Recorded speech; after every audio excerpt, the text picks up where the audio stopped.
This is Optimal Finance Daily, episode 2087. 5 Ways You Save Money by Getting an Online Graduate Degree by Kalen Bruce of MoneyMiniBlog.com. And I'm your host and personal finance enthusiast, Diana Merriam. We're going to get right to it as we optimize your life. 5 Ways You Save Money by Getting an Online Graduate Degree by Kalen Bruce of MoneyMiniBlog.com. The standard way of attending college or university has been to enroll in classes at a physical university where many other students are enrolled. There's a romantic sense about these sprawling institutions. For centuries, if not millennia, they've represented hubs of knowledge and human advancement.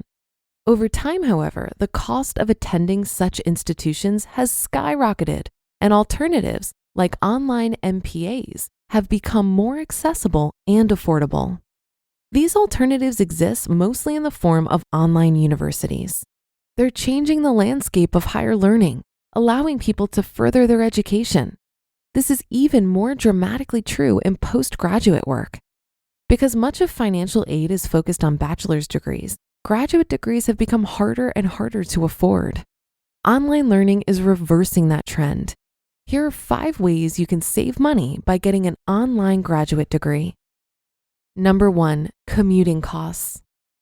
We often take it for granted that driving costs money. We do it in the United States so commonly that it's built into our psyche. However, commuting costs money. We buy gas, parking, oil changes, tires, repairs, insurance, and occasionally accidents and tickets. All of these things add up. In some areas, public transportation is available, but not free. It costs money to buy subway or bus tickets. These costs are completely offset if you're working from the convenience of home. And learning online allows you to do exactly that. Number 2, tuition. Overhead drives up costs, and those costs are passed on to the students via tuition. Brick and mortar colleges are burdened with the cost of their facilities, including maintaining facilities, utilities, security, parking, campus employees, mortgages, upkeep, landscaping, rising costs of tenured professors and administrators. However, online universities conduct their classes via the internet, which reduces all of these costs. The savings can be passed on to the students in the form of lower tuition payments. This can also reduce any student loans required, which can save money from low gross amounts of interest. Brick and mortar institutions are shackled with size restrictions due to their physical nature. There can only be so many students in so much space. Whereas online colleges can also support larger enrollments, allowing them to accommodate more students and therefore more tuition. They can also provide their classes at much lower expense due to the efficiency of online courses. This lowers the cost per student, reduces the need for loans, and even diminishes the need to work a stressful job to pay your way through school. Number 3, time. Even if you have what's considered a slow internet connection these days, learning online will save you time. Time is money, and the time you spend traveling, parking, walking, waiting between classes while sequestered on campus can cost you an opportunity. Colleges often provide work study as a form of financial aid, but that basically means you work a low-paying job that helps the campus run cheaper. If you have a more flexible schedule provided by online study and don't waste as much time in commute, you can work a better job and work more hours and for more money. The flexible time can also transfer into better grocery shopping for your meals instead of eating fast food on the run. This is healthier as well as less expensive. Number 4, meals and housing. Because you need to live close enough to campus to be practical, the cost of your rent can be higher than if you lived in a neighborhood outside of driving distance. Not all rent or housing costs are the same. People studying online have the option of living anywhere they can access the web. This not only includes neighborhoods where the cost of housing is low, it can actually include foreign countries where living expenses are a fraction of what are found in the US. Often, physical colleges and universities try to force students to buy their food through meal plans. This forced purchase of food that most students wish they had alternatives to is typically expensive and often less than nutritionally ideal and often of low quality. Even if you don't buy a meal plan, you can be all but forced to buy food on campus because you're tethered to your classes and timeframes. Eating on campus is more expensive than store-bought food and is more restrictive to your wants and needs. And number 5, textbooks. Textbooks and college bookstores can be a scam. Often, students pay many times the market value for books because they're forced to.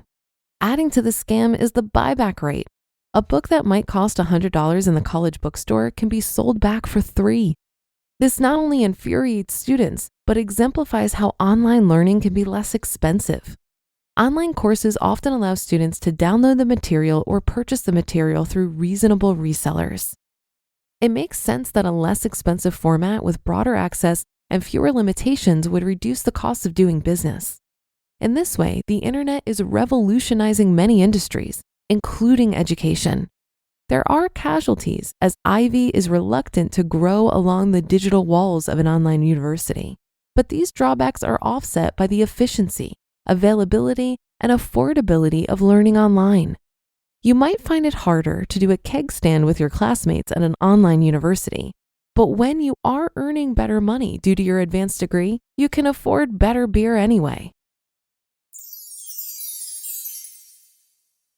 You just listened to the post titled 5 Ways You Save Money by Getting an Online Graduate Degree by Kalen Bruce of MoneyMiniBlog.com. Admittedly, this article made me feel a little old, as I'm from a time when there was a real stigma associated with getting your degree online.